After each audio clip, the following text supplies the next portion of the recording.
The following program is brought to you in part by the film Backdoor Channels, The Price of Peace.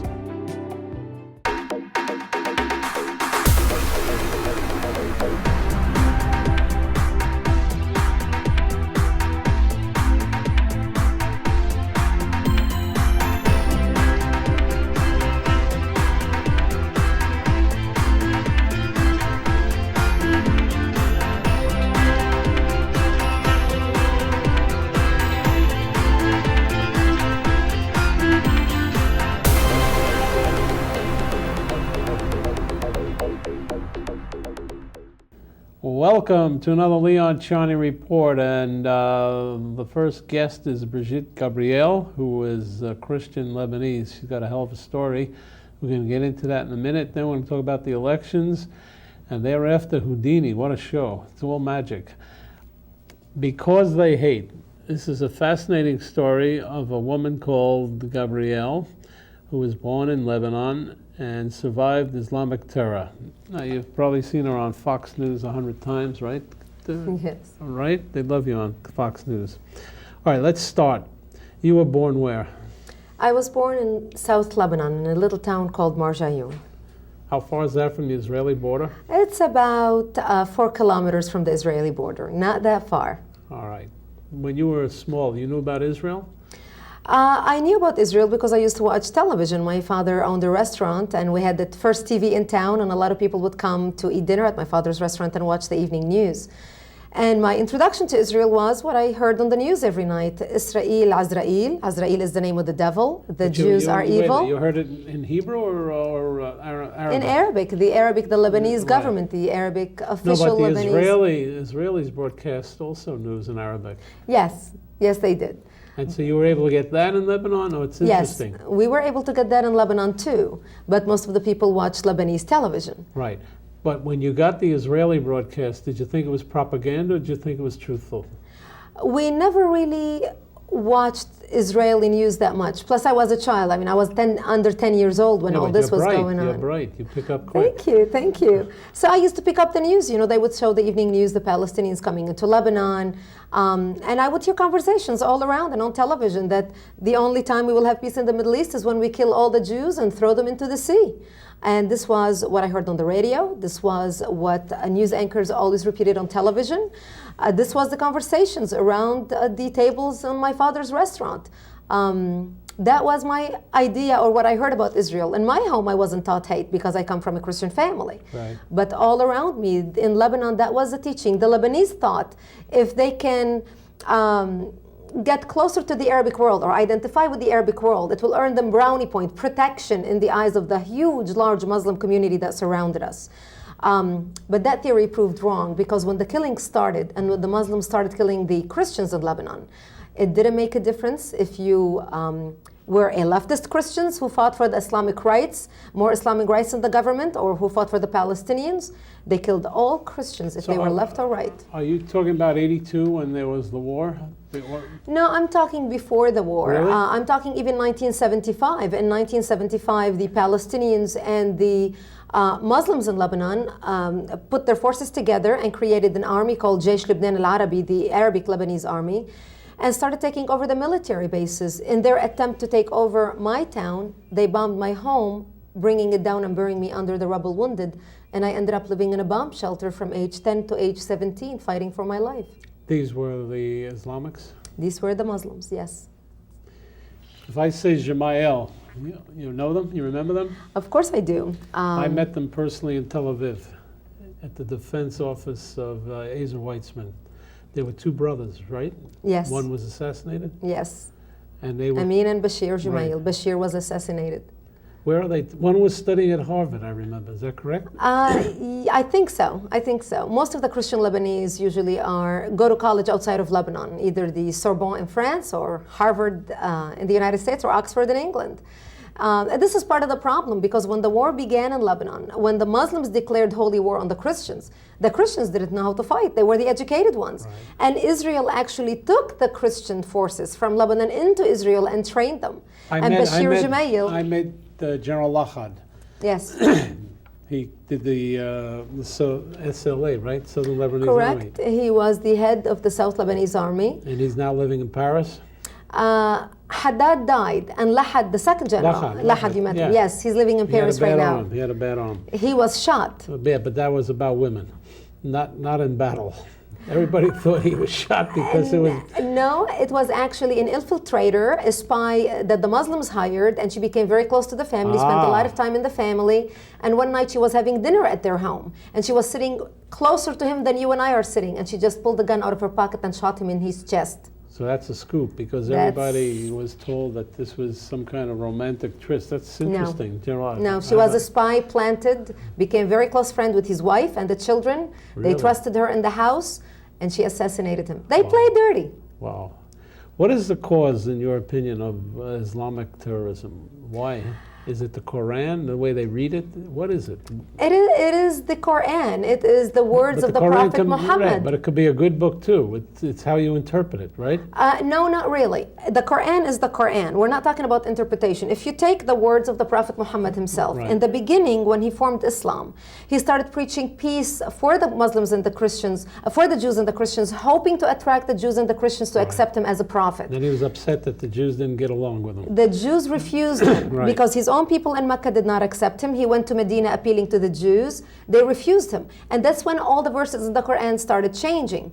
And there's a law of abrogation in the Quran. If you have two verses in the Quran that are contradicting each other, the latter verse is the true verse and wipes off the first verse. So the Quran, the Muslim followers now know that it is the law of taqiyya, which is lying. This is why when you see a lot of talking Muslim heads on American television, talking to Western audiences who are not familiar with the Quran, and they quote all the nice, wonderful verses in the Quran about the Christians and the Jews, they are not discussing under the law of taqiyya the lie that the second verses wipe off the first verses. Who wrote the second verse? Muhammad himself. These are Muhammad's words. Once the Jews refused to accept him. You're saying that if you read literally the Quran, you can never have peace? Are you saying that to me? People who are the true observant Muslims, who abide by the Quran and believe the words of the Prophet, forget any other books, the words of the prophets, they will not have peace with the Jews and the Christians who are considered infidels. Remember, the Prophet said Jews and Christians are apes and pigs because they are cursed by Allah. That's very depressing. It is very sad. What needs to be done in Islam is the moderate Muslims need to come forward. They need to be challenged. Islam needs reform.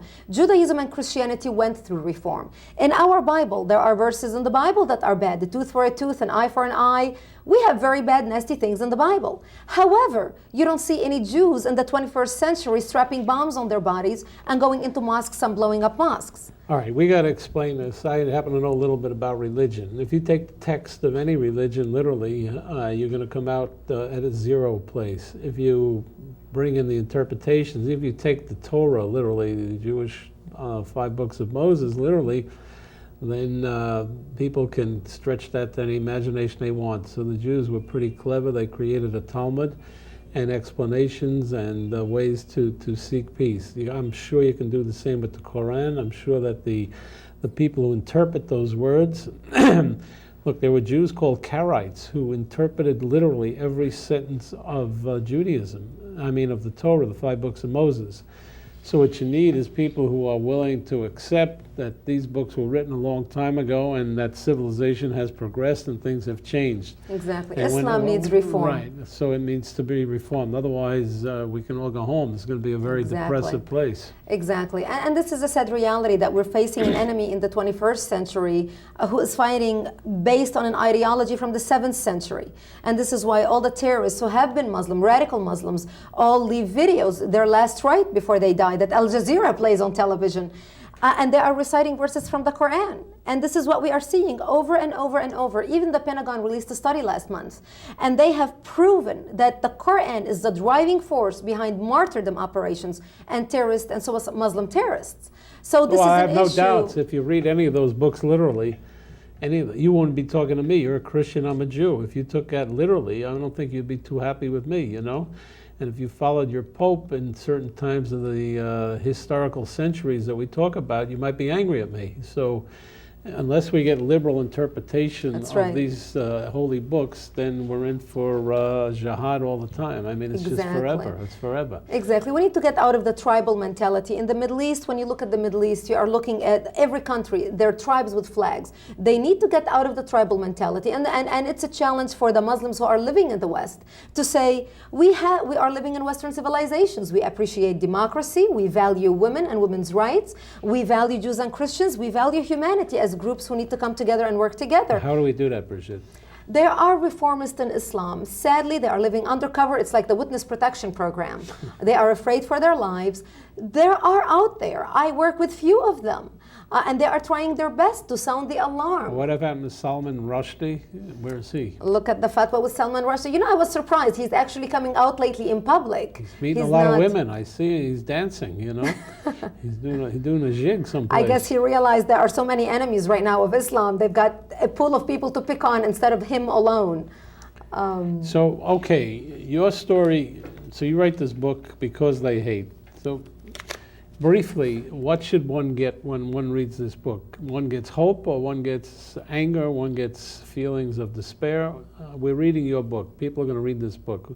If you're on this show, people will read the book. What will they get out of this book? They're going to get educated about the background of the conflict. They're going to realize that the conflict did not start with 9/11, that Muslims have been declaring holy war on Christians worldwide prior to 9/11. That they're going to be inspired, they're going to be motivated, they're going to feel sad, they're going to feel depressed, they're going to feel empowered, all at the same time. They'll need a pharmacist after they do this. They'll need medicine. Not really, because look at me. I survived the war and I came out of it stronger than ever, and I'm here in the United States. I have attained the American dream, and I'm doing my part as a patriotic citizen to do whatever I can to change the minds of Americans who are apathetic about the situation to get involved and make a difference. I founded an organization called AmericanCongressForTruth.org, a nonprofit organization to educate Americans, to empower Americans, to network Americans who want to come together and solve the problems and work on issues to protect our country and defend our democracy. So they're going to be empowered and they're going to be inspired. You lived in Israel for a time?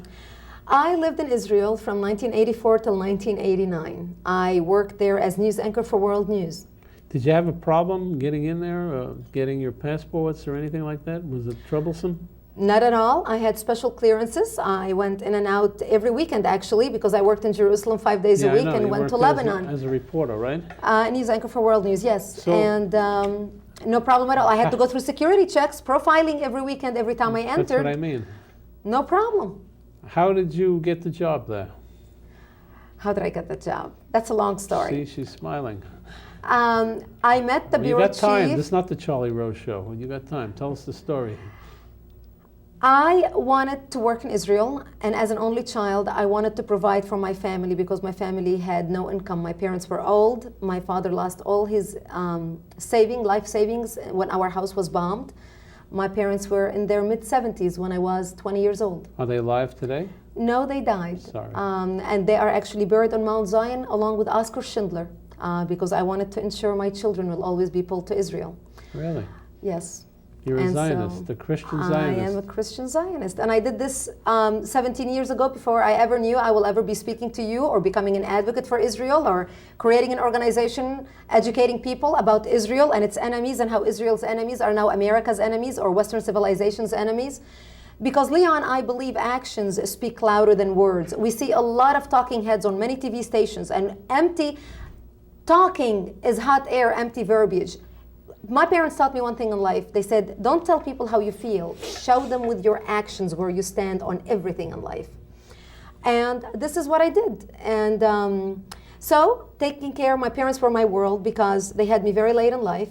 They were married for over 22 years. They couldn't have any children. My mother was 55 years old and my father was 60 when I was born. Really? Yeah.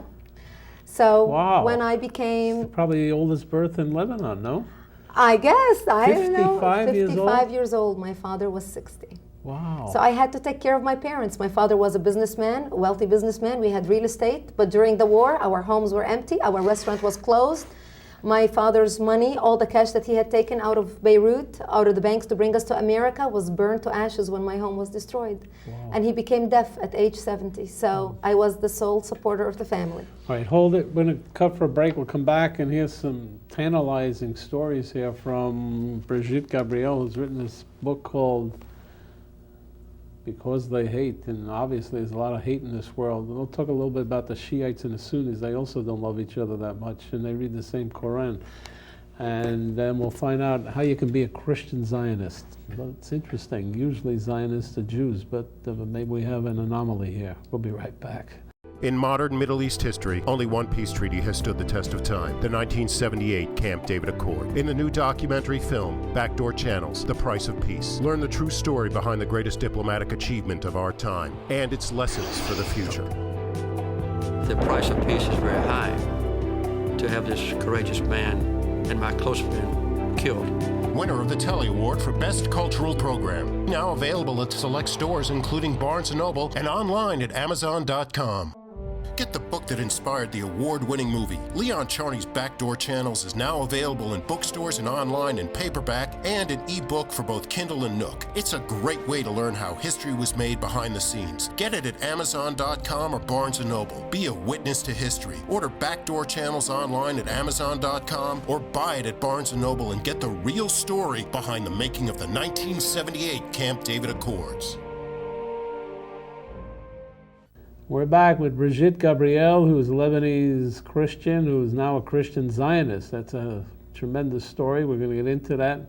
She's going to tell me what the difference is between the Sunnis and the Shiites. I mean, basically, I know it's because Muhammad didn't have any male heirs, so he had to dribble down to cousins and brother-in-laws and all that. We'll get into that in a minute. Then we'll bring on Susan Del Persico, who's a Republican strategist. I think she's a Republican strategist today, too. She was yesterday. And she's going to wrap up the election for us. And after that, what else? Houdini. After the Republican election, you got to talk with Houdini. These are two fellows who wrote a book about Houdini, and they claim that Houdini was a spy for the United States. Pretty interesting. Brigitte, you're a powerful, peripatetic lady with a lot of energy. Thank you. And I haven't met that many Christian Zionists, so tell me what a Christian Zionist is. Is that a lover of Israel? Yes, I love Israel. And I want to talk about Israel from I'm not a born-again Christian. I was born into the Christian faith. I'm a Maronite Lebanese. As a civilized human being, remove all religion out of it, as a civilized human being who is well-educated and well-informed, how can I not take the side of Israel in spite of everything that's going on around them? Look what Israel has contributed to the world in medicine, in technology, in humanity, in humanitarian aid. When the earthquake happened in Iran 2 years ago, it was Israel who first offered to send the humanitarian aid and help to the enemy that now is talking about wiping Israel off the map. It was Iran who rejected Israel. So how can I, as a civilized human being, not love Israel and appreciate what these people have contributed and what they have created in a very short period of time, in 50 years? They have created one of the best countries in the world, an oasis in the middle of the desert in the Middle East. This is where I view Israel. And I respect and love the Jews, not only because they helped me and saved my mother's life when my mother was wounded and I ended up spending 22 days in a hospital in Israel. Which one? Zafat Hospital. It's Fat. Tzfat. And my mother... It's a very holy place, Tzfat. Yes, it is. And I'll never forget my mother. They brought her into the emergency room to treat her. And there were hundreds of people wounded on the floor. There were Muslim militia brought in from Lebanon, Palestinian terrorists brought in from Lebanon, Christians and Israelis. The doctors treated everyone according to their injury. They did not see religion. They did not see political affiliation. They did not see nationality. They saw people in need and they helped. The doctor treated my mother before he treated the Israeli soldier laying next to her because her injury was more severe. I spent 3 weeks in that hospital. Those weeks changed the way I look at information. I evaluate information. I realized the Arabic world is fed a lie by its government about the Jews that was so far from reality. And I vowed that one day I will go back to Israel and work in Israel because these people had values. I experienced the human compassion at that hospital and civilization that I knew my country would not be able to show their enemy in their most trying moments. Do you ever go back to Lebanon, by the way? No. Do you have any relatives there? I have distant relatives, but because Where of the were you war, educated? in Lebanon, Really? in the bomb shelter. Education is very important to Christians. No, where'd you go to university? Not in a bomb shelter. I never went to university. I self-educated myself. Really? And I learned English watching television in my bomb shelter and writing subtitles on my arm. I never studied English at school. Really? Yes, and I was able to write a book and sit here with you in New York and communicate. It's pretty impressive. Goes to show you where there is a will, there's a way. You sure you don't have Jewish blood? I have Lebanese Christian Phoenician blood. Remember, we all come back from the same I got to place. tell you that I got a few calls, aside from Milton Miller, who's my assistant producer from time to time, from a couple of Israelis who said they heard you speak someplace, and they asked that I bring you onto the show, and I said I already had you booked for the show. Has the Israeli government been in touch with you at all? The foreign ministry people? No, No? no, no. Haven't you heard that Israelis are bad at PR? You know, so it's really sad. No, they have not. Really? They have not. And I would love to work with the Israeli government. I think I can make the case for Israel as a Lebanese, as a non-Jew, much more effective than a Jewish person can make it. Because if you and I say the same words, people look at you and say, well, he's Jewish, of course he loves Israel. But when it comes from somebody who's a Lebanese, who was raised in a society that hated the Jews, that taught hatred against the Jews, and then I ended up going to Israel and working in Israel as news anchor for World News. I didn't have any job cleaning, you know, or any small job. I never felt discriminated against. I was never treated as a second-class citizen. I was treated with the utmost respect, even when I went to the Ministry of Interior to get a license to bury my parents in Jerusalem. Do you still practice Christianity? No. So why don't you convert? It'll be easier. You know, I tried to convert in Jerusalem twice, and they kicked me out of the temple. Why? Because they make it very tough on anyone who wants to convert. Go see the Hartman Institute in Jerusalem. They'll help you. Well, you know, I am more effective as a non-Jew, as a Christian speaking up for Israel. So maybe it was meant to be, you know, it was b'sheret. Yeah, but we need you because Jews give 10% of their income away, and the way you're going, you're going to have a lot of income. From your mouth to God's ear. So you got to help fund We have a them. lot of good things to do with the income that can come. There's a lot of things that need to be fixed in this world. All right, Sunnis and Shiites, why are they fighting each other? Oh, Sunnis and Shiites, like you mentioned earlier in the show, because Muhammad didn't have any ears, and it was to who's going to pass the baton, basically. And so the Sunnis, Muhammad, Ali came, and Ali, who is the Shiite leader, and Ali believes he is the one who was given the baton to pass, and the Sunnis do not agree with that. However, that's just a little minute religious difference. They fight with each other like tooth and nails, like diehard enemies. But when it comes to them fighting against the enemy, they will come together as one, no matter what enemies they are within each other, to fight the infidel. And the perfect example is this latest war between Hezbollah and Israel and Gaza. Gaza in the Palestinian territory, the Hamas in Gaza. Hamas are Sunnis. Right. Hezbollah and Lebanon are Shiites. But they got together. They got together as one to fight Israel. And this is a message that the West truly needs to understand. We should not put them in different compartments and say the Sunnis and the Shiites are not getting along and therefore maybe we can get in and they'll be our friends. Don't kid yourself. We cannot kid ourselves. They both will come together as one to fight us as infidels, no matter what the issue. When the things boil down to life and death, it's them against us. And what about Iran? Iran is a huge danger. Iran right now is basically behind all the insurgency in Iraq. It is Iran who is financing and supporting Hezbollah. Hezbollah developed the IED, the side road explosives that now they are using against our troops in Iraq and Afghanistan, sent to Iraq via Syria through Lebanon. Iran right now is eyeing Iraq. Iran has had its eyes on Iraq for the last 20 years. Remember, them and Iran and Saddam Hussein have been fighting in a race for nuclear development technology. Right now, if we withdraw the troops out of Iraq, and this is exactly what Iran is looking at, they're rejoicing that the Democrats were elected. Iran, if we withdraw our troops, and I hope that the Democrats would never come to such a very ill-informed decision. Well, we'll ask Susan when she comes on. That's right. But Iran will sweep into Iraq. They will work with the Muqtada Sadr movement, take over Iraq. Afghanistan will fall like a bird. Saudi Arabia, Egypt, and Jordan will be in jeopardy, and this is why Saudi Arabia, Egypt, and Jordan sided with, actually condemned Hezbollah with the war, because they know Iran is the strongest country right now in the Middle East, and they will take over, and Saudi Arabia, they cannot fight it. So this is a major problem. We're looking at an Islamic Khalifa possibly from India to the Mediterranean headed by Iran. So I hope the Democrats will have their heads straight. I doubt it. There may be people in this audience who believe you.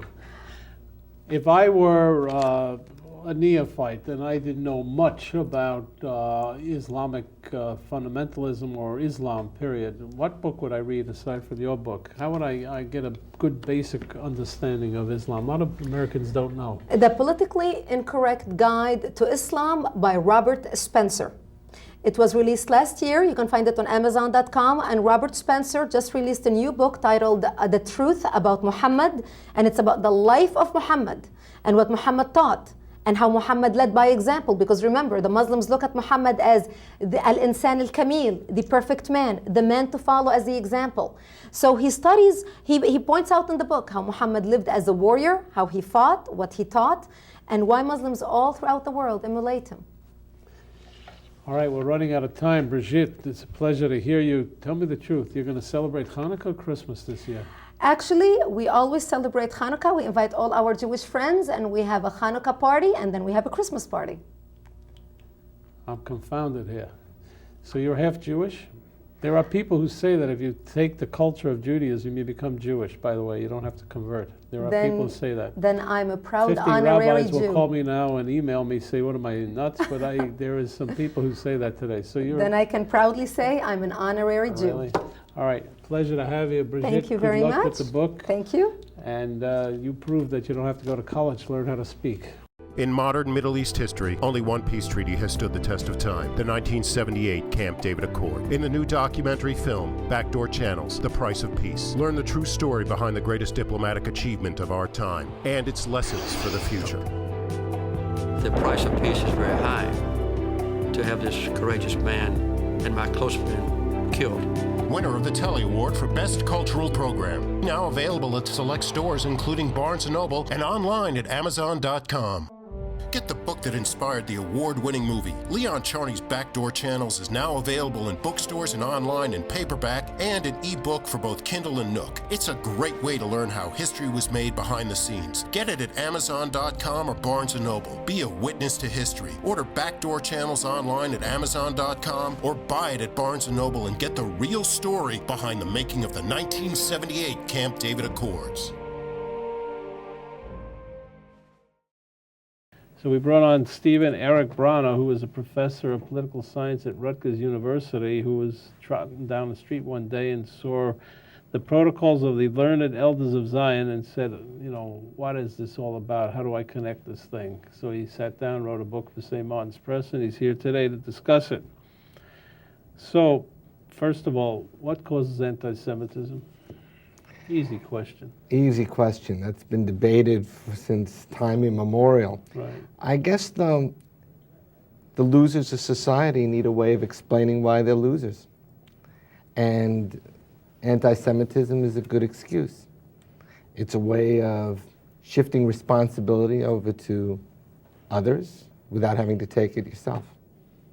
Jean-Paul Sartre, the great French philosopher, once said that the anti-Semite turns himself to stone. And I think that's right. What happens is that people make themselves impervious to criticism. They have an answer for everything, an explanation for everything, and it works. So your book is called A Rumor About the Jews.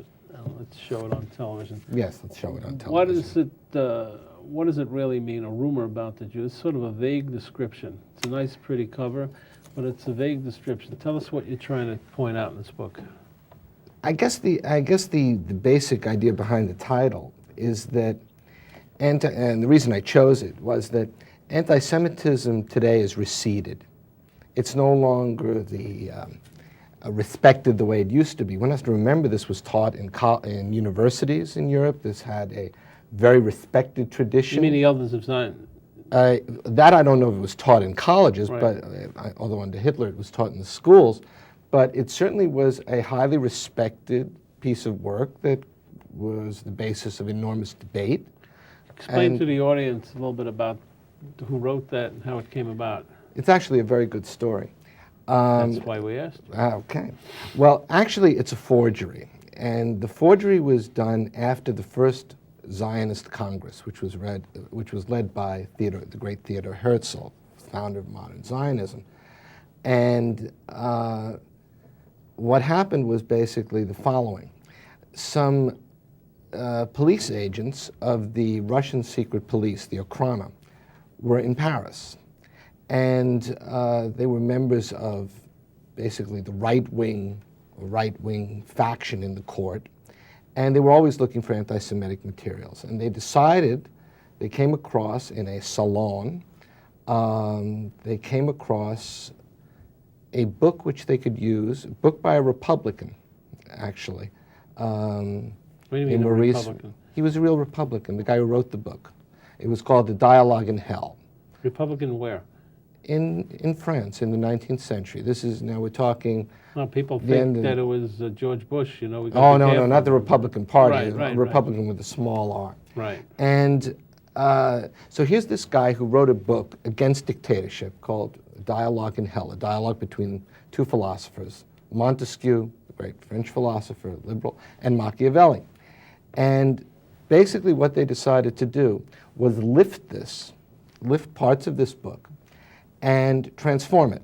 And they transformed it into an anti-Semitic tract, which basically said that the Jews had, that a council of leading elders of Zion had taken place, and they had come together to take over the world.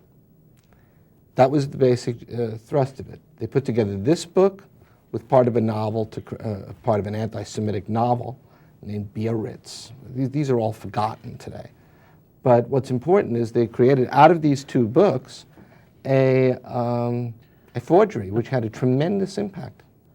It was a textbook for anti-Semitism, basically. Textbook for a catechism You for gotta, the audience should understand that the First World Zionist Congress was led by Theodor Herzl, who most of you know was covering the Dreyfus case as a reporter and was very upset about the anti-Semitism against Dreyfus and started the whole Zionist movement. But concomitantly in Russia, there was this PAL, the movement of anti-Semitism against many Jews, where people like Chaim Weizmann came out of, and the anti-Semitism under the Tsar was so prolific and omnivorous that a lot of Zionism was started because of these anti-Semitic virtues of those countries, and that's the way basically you got the Zionist state.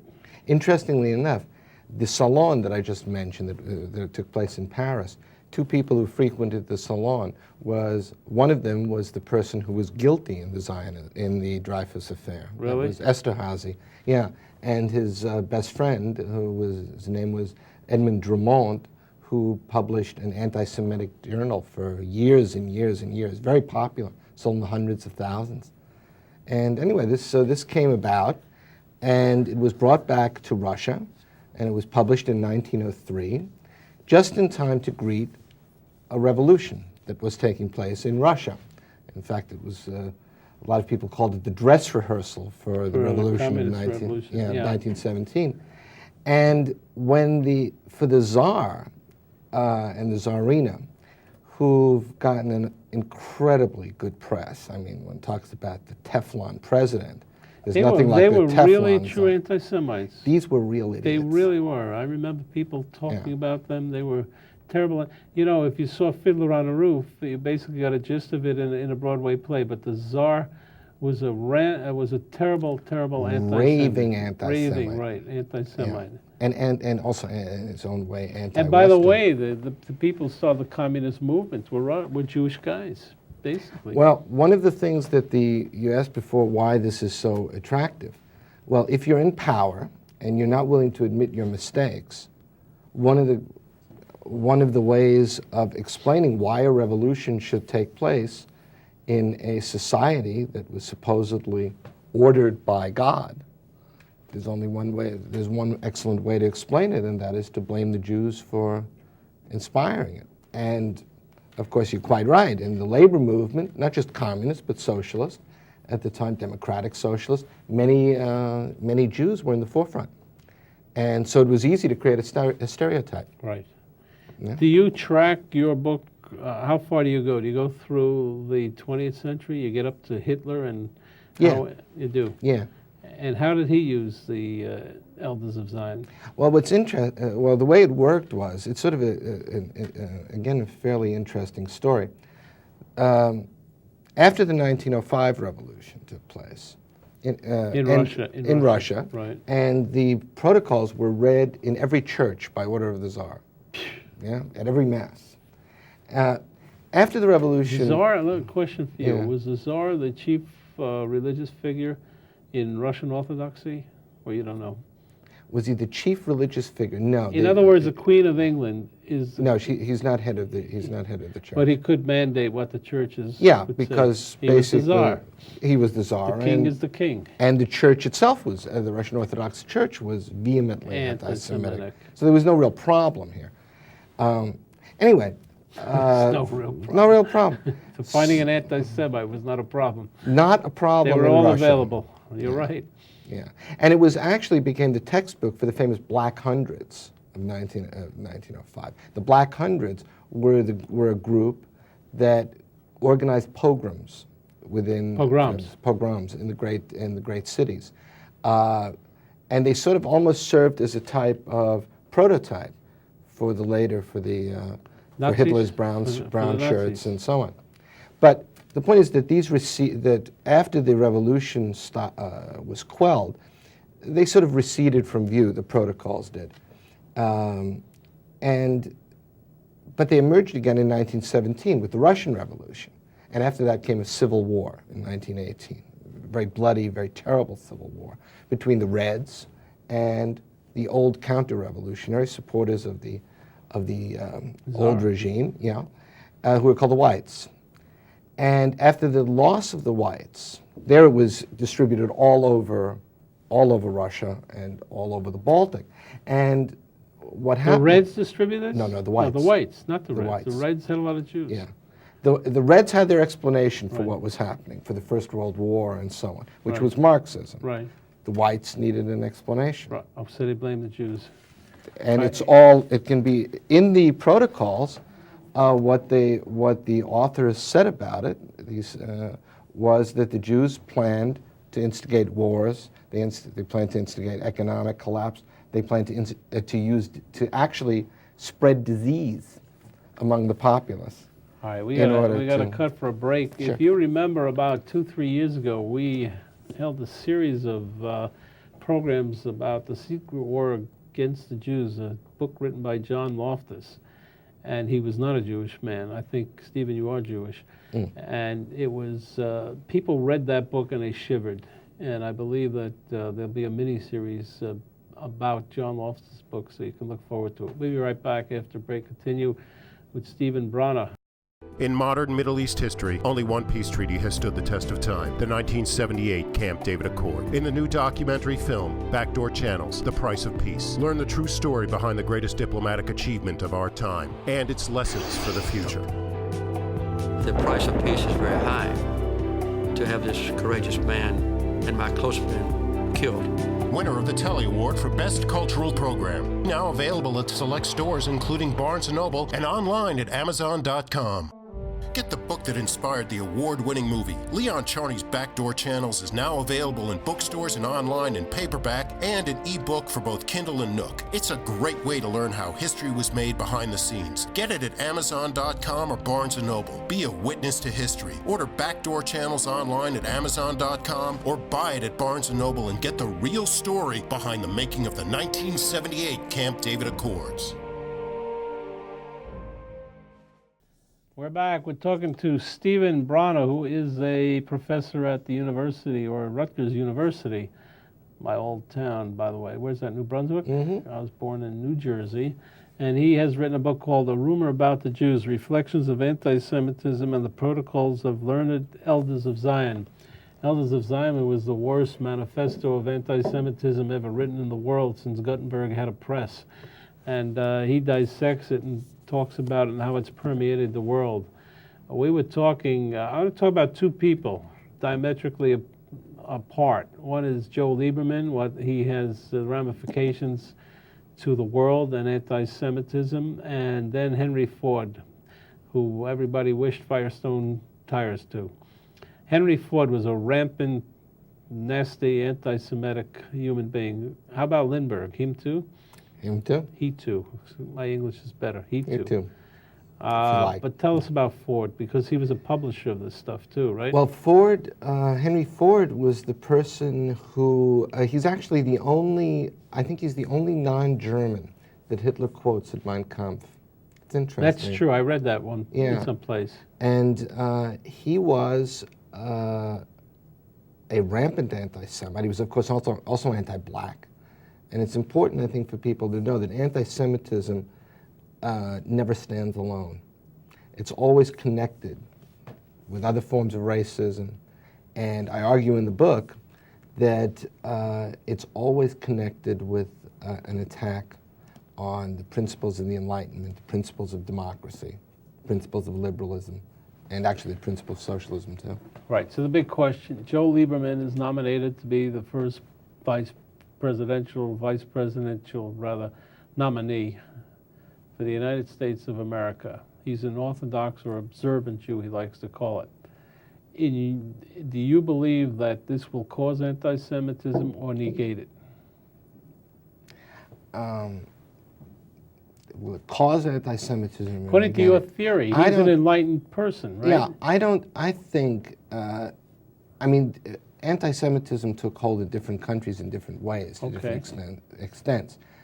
And the historical and political reasons why it was stronger in, let's say, Russia, and then in Germany, than it was in England and the United States. Because I think the places where... I don't think it was just economics. Really? I don't. Okay. I think that's a mistaken view. Because in America, too, America experienced the Depression. It didn't have a Hitler result. It's true there were fascist figures, like Father Conklin and so on. But I think the key thing is the existence of democratic institutions and also the existence of democratic traditions. And those places which had those, I don't want to say they were immune from anti-Semitism, but anti-Semitism was relegated to a non-political, let's say, social. All right, so let's go slow. This is important. You're saying that anti-Semitism rises in dictatorships? Anti-Semitism is the best breeding ground for anti-Semitism are places which have a strong anti-democratic, anti-Enlightenment tradition and a strong tradition of feudalism. Can you prove that in your book? I try to show it, yeah. And I think if you think about it, though, it's it doesn't take Einstein to sort of see that in Russia, which was a backwater of the real backwater of civilization before the Russian Revolution. I mean, there was close to 90% illiteracy. There was no tradition of capitalist development, All right, no but tradition Stephen, of let's go. democracy. World War II, many French people turned against the Jews. Many Italians turned. And of course, there were very good ones too. If you go through the history now of Finland and Sweden and the Dutch, there's new evidence coming out that not all these countries were that great for the Jews. I don't want to say that anti-Semitism didn't exist there.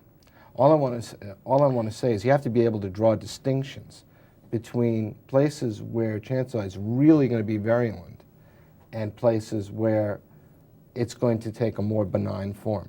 I don't want to say it doesn't exist. Let's march back in history 50 years where it'd be nearly impossible for a Jew to get a job in banking in America.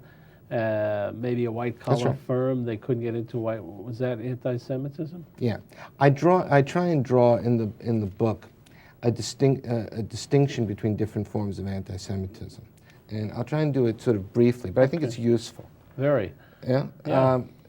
because everybody knows there's a history of anti-Semitism out there, but it took different forms in different ways. One way it really grabbed home originally was, of course, in religious terms. And in a certain way, what this meant was that Jews would be hated not as people, but as Jews. What I mean by that is you could convert.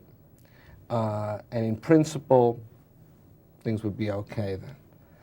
After the Enlightenment, however, it was different. You were hated not simply as a Jew, but as a person. And what I mean by that is the following. You could be a Jew, but you had to sit in the ghetto. People got upset, anti-Semites were upset when Jews tried to enter the public realm, which is what you're talking about. They wanted to go into different professions. They wanted to go into the public wheel. And this was the great scare, and I call that a form of social anti-Semitism, or in Yiddish you call it Risches. Risches, which means a type of resentment, a fear that the Jews are too good, a fear that the Jews are taking over, and so on. So inferiority complex. Yeah. And and the third form of anti-Semitism is one in which it's really political.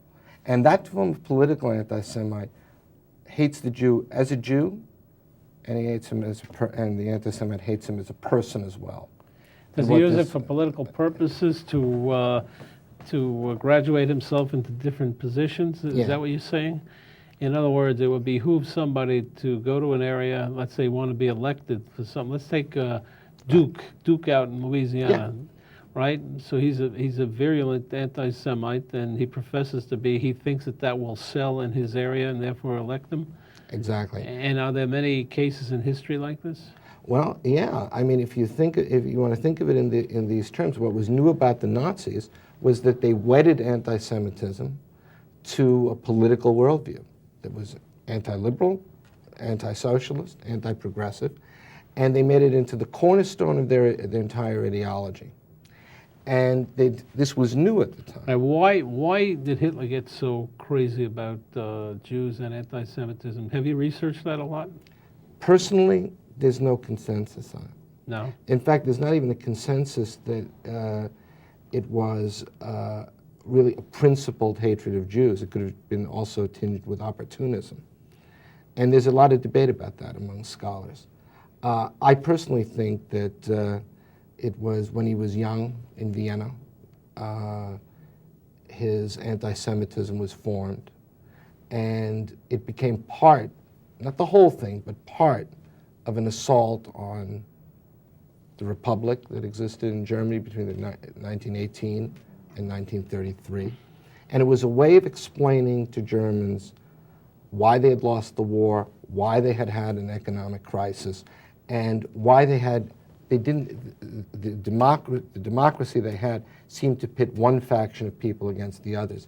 And for this, the protocols was perfect. All right, but wouldn't Hitler's anti-Semitism back itself into the First World War and the terrible unemployment and depression that Germany had right after that?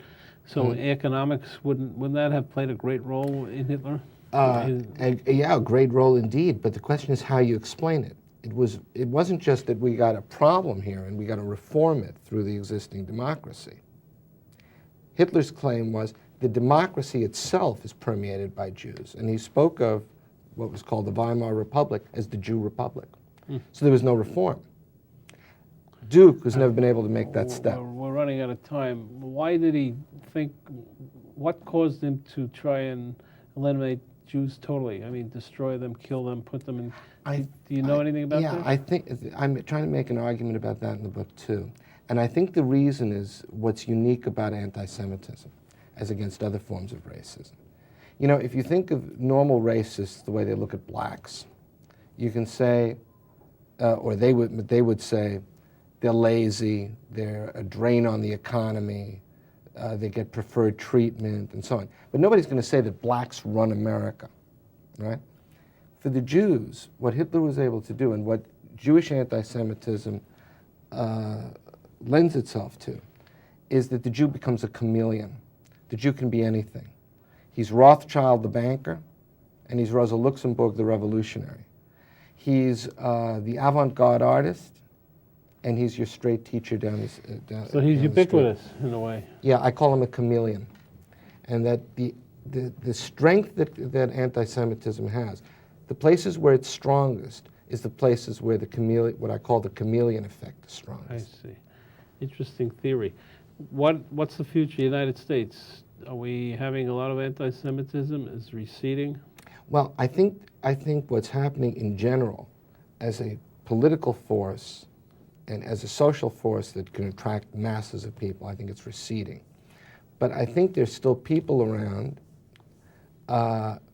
who are into this in a profound way. I mean, we all know that. And the place for organizing, the place for pushing their ideas is on the net. Now, good point. That's a good point. Now, interestingly enough, on the net, I checked this out, where they talk about conspiracy, the hits on conspiracy. Right. Go ahead. Almost every place you turn to, the conspiracy theorists think Satan really exists, and he's in league with the Jews. With those people, you can't argue. We're running out of time, so But rumor about the Jews. Go ahead. No, I was just going to Last word say. to you. But that's not. But people who believe that Satan is on the march, really existing on the earth, is not going to be able to have a mass public. So you're optimistic. I'm optimistic. We'll see you next week. We leave anti-Semitism with optimism. That's an anachronism, I think, but we'll see next week. We'll test it. In modern Middle East history, only one peace treaty has stood the test of time, the 1978 Camp David Accord. In the new documentary film, Backdoor Channels, The Price of Peace, learn the true story behind the greatest diplomatic achievement of our time and its lessons for the future. The price of peace is very high to have this courageous man and my close friend killed. Winner of the Telly Award for Best Cultural Program. Now available at select stores including Barnes & Noble and online at Amazon.com. Get the book that inspired the award-winning movie. Leon Charney's Backdoor Channels is now available in bookstores and online in paperback and an ebook for both Kindle and Nook. It's a great way to learn how history was made behind the scenes. Get it at Amazon.com or Barnes & Noble. Be a witness to history. Order Backdoor Channels online at Amazon.com or buy it at Barnes & Noble and get the real story behind the making of the 1978 Camp David Accords.